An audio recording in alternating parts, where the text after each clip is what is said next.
This is going to be my spoiler alert version of my review for One Dark Window by Rachel Gillig. If you have not read this book, check out my page for my spoiler-free version so you don't spoil yourself. But this is my spoiler alert version, so if you haven't read it, you gotta go. 3, 2, 1, and goodbye. So overall, I gave this book 4 stars. I did really like it. I did. However, I did find it really predictable. And I don't know if it was just me. Listen, I don't like poetry. I really don't. However, am I just really good at poetry, or did everyone else also get all the answers from the poems?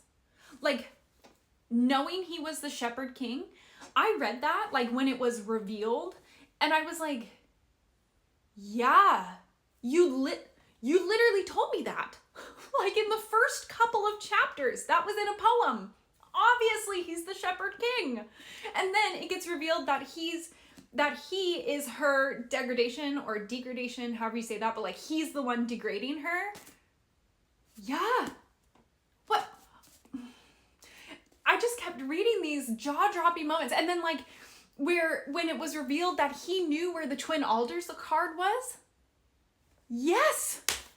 Did we not know that? Like, obviously, it was in the poems, all of this. So I was a little underwhelmed by that. I was a little frustrated that I pretty much predicted the whole book. It's not even that I predicted it though, it's that it was told to me.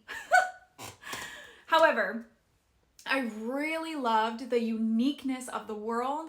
I haven't read a lot of fantasy, but of the fantasy I've read, I feel like it's been very similar. And then One Dark Window comes about and it's just so unique. It's unlike anything I've read so far, and I really, really enjoyed that about it. Now, when I started this book, I really didn't know that there was any romance aspect in it at all. So when there was, I was pretty excited about it, to be honest. But, you know, of course, I wouldn't call it YA, but I wouldn't say that this is a spicy book, right? I was just a little bit underwhelmed with the romance aspect. The tension was delicious, absolutely delicious. But then I just felt like she all of a sudden forces herself to tell him that she loves him, and then boom, the nightmare takes over.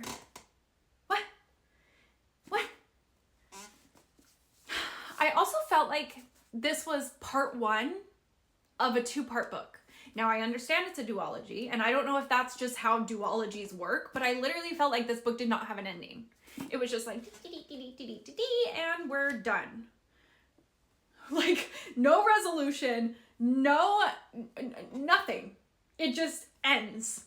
So I'm glad I had 2 Twisted Crowns on hand, but still, I was just like, it's not supposed to have an ending at all. Why not make it just one big book? Why not just make it one big book?